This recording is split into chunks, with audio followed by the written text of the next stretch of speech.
Hi guys, thanks for tuning this episode of Nick Egan Times. On this episode, we have an incredible guest. We have Brie Nightwood. Brie Nightwood is an American content creator, YouTuber, Instagram star, and model. Brie rose to fame and came into the limelight after becoming one of the most earning personalities on the subscription-based platform named OnlyFans. Initially, Brie shares her personal and exclusive 18 plus content on her OnlyFans account and entertains her fans as well as increasing her popularity. Welcome, Brie, and thanks for coming on the podcast. Thank you for having me. You're welcome. How's it all been going over there? It's pretty good. I do have COVID, but besides that, I'm fine. Oh, that's no good. Are you all right? Like, has it affected you? And I'm vaccinated, so the symptoms are really mild, but I'll survive. Cool. And how has the pandemic affected you personally and professionally since it's begun? Um, Honestly, in a twisted way, I guess it's kind of helped my career just because, everyone's at home, everyone's curious about OnlyFans because it was all over the media. Even like Beyonce released a song during the pandemic that, cited OnlyFans. So naturally there's just a lot of a huge audience that was driven there. So it made it a lot easier to build a following than probably if I started at a different time. But yeah, it's still, even though the pandemic has, lessened, business is still booming and things are going well. Amazing.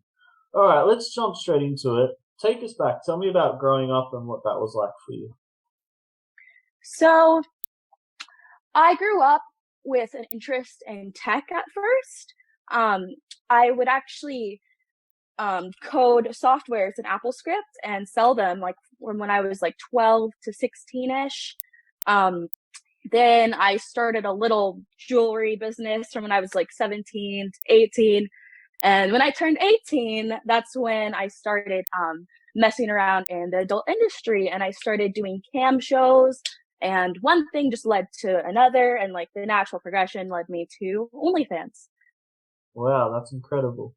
And tell me about your OnlyFans career. And you're in the 0.01% of the world. That's incredible.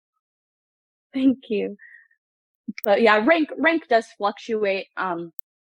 But overall, it's been amazing. I'm so fortunate to have this opportunity and also to help others get involved with it. I have a business called Nightwood Media, and one of the things that we do, we hire assistants and train them, and then we pair them to a model who's needing an assistant. Because at a certain point in the OnlyFans career, you just can't do everything yourself. It's impossible, especially when you have thousands and thousands of fans. It's just overwhelming. So models come to me, and they pay me a pairing fee, and I get them set up with a compatible assistant.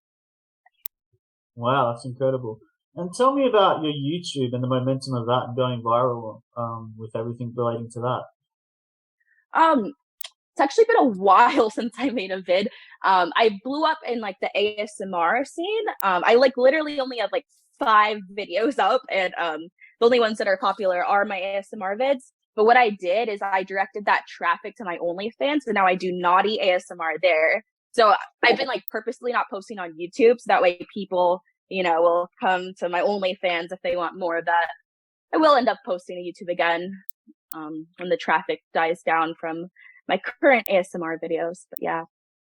Cool. And does your family and friends know about what you do? Yes. So my dad accidentally found my Twitter, and at the time my Twitter, it was full explicit and it was bad, very bad. But surprisingly, so I grew up really, really, really strict. I couldn't even see PG-13 movies till I was an adult, that strict. So they surprisingly took it really well, especially when I told them how much money I'm making and how I was able to, turn that into Nightwood Media, for example. So they're actually, yeah, they're pretty supportive, and all my friends know too. That's really cool. That's really cool. And what inspires you to do this? What makes you get up in the morning, and yeah, what inspires you generally to do this as well? Of course, the money is a great factor because I'm trying to make as much and save as much as possible. Um, but I don't know, I just really like the freedom that it gives me, the flexibility. ever since I was as young as I could remember, I never wanted to have to work for anybody else. Like I wanted to be my own boss and set my own hours. And this was a great opportunity that let me do exactly that. Awesome. And what's the best advice you've received? Ooh, that's a good question. Best advice. Um, so definitely like save your money, but that's a given. I feel like I'm always the one giving out advice because when I started in this, no one actually really helped me, and I had to find out everything by myself.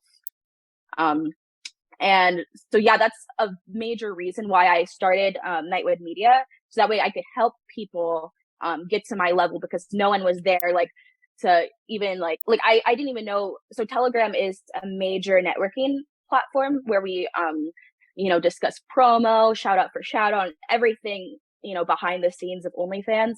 And I was literally on OnlyFans for a year until I knew that was a thing. And that was like a major thing I was missing out on. And no one told me, so just going through that is a major reason why I choose to do what I do with Nightwood Media. Do you ever get nervous? Nervous of what? Or Of posting the exactly. content or anything Oh, anything relating to what you're doing? first, like, because I started, like I said, with camming, and being live is way more nerve wracking than being able to take my own pictures, like maybe edit the content the way I want and post it because I have more control. So I'm not nervous with like releasing my OnlyFans content, especially now since everyone I know knows that I do it. So I got over that. But yeah, at first, definitely like camming, I was a bit nervous with it. Cool. And what advice would you give to anybody that's thinking of getting into the industry or doing it? What would you tell them? I tell them to make sure that they really, really want to commit to this. And also tell them that um, people will find out. Like, it's kind of inevitable unless you want to go full faceless. But even as a faceless creator, there have been instances to where they have been doxxed to their family, which means like exposed. So yeah, make sure you're okay with everyone seeing your butthole. um, but what else? I'd also recommend to do a lot of research first before actually making the page. Know exactly what you're getting into because I feel like so many people have the misconception that it's just, oh, I take a titty pic and now I'm a millionaire. And it is nothing like that at all. Yeah, cool, cool. And tell me about, have you had any mentors? Have you met anybody along the way that's helped you progress your career? So I was with an agency before I started my own like sexting agency. And um, I got to meet a lot of girls who are also OnlyFans creators at these content events. So that was very inspiring, and I learned a lot of tricks from them that I would have never known. And just to have that face-to-face interaction was amazing because it can feel really isolating in this industry if you don't have friends that are also in it. And that was the case for me until I started networking and traveling more. But yeah, it's nice to be able to share the same struggles with each other and discuss all the things that we go through. Yeah, cool. And what have been some of the key learnings that stand out for you from where you first started to where you are now? What are the things that you've learned? Um, that it takes a lot of time to make it a stable career. That's one because, like like I said, going into it, lots of people think that boom, I'm gonna be a millionaire. Just, but also like just how much networking is involved in it because I didn't realize at first when I first got started that it was a full-time business and marketing job and you're also your own photographer in a lot of cases, your own editor. So it's a job that requires so many different skills. Yeah, cool. That's great. And what are your hobbies and passions aside from your industry and what you do? What do you like to do on your downtime? I love video games. I'm a video game nerd. Elden Ring is my favorite right now. And I love to go to raves and festivals, like EDC. And also like to cook sometimes. Um, Yeah, those are the main things I do outside. I feel like I'm always working, so I don't really get too much free time. But when I do, I like go big. Like I'm gonna go to a festival, you know. Yeah, cool. And if you were 18 again, and you could go back in time and you could change something, what would you change? I don't think I'd change anything because the exact course of action that I took is where I'm at now. And like, who knows, maybe one little difference could, you know, result in me being somewhere completely different right now. Yeah, that's great insights. And where do you see yourself in the future? What does the future look like for you? I definitely want to diversify my income more.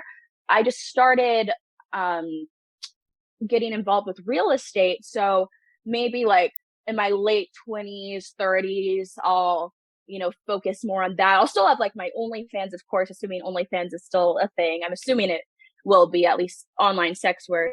And I'm also involved with a company called Unlocked XX. I'm a co-owner, and it's another platform just like OnlyFans. But so it's like brand new, but we have the potential right now to be even bigger and better because we have a lot of unique features. So if that really takes off, then um yeah, I think I'll definitely buy a lot of properties with the money, and I don't know, just keep prospering and building my portfolios. That's incredible, Brie. Brie, thanks for coming on the podcast. I do appreciate it. No You've done problem. amazing work, and yeah, like I wish you nothing but the best in the future. Thank you so much again for having me. You're welcome.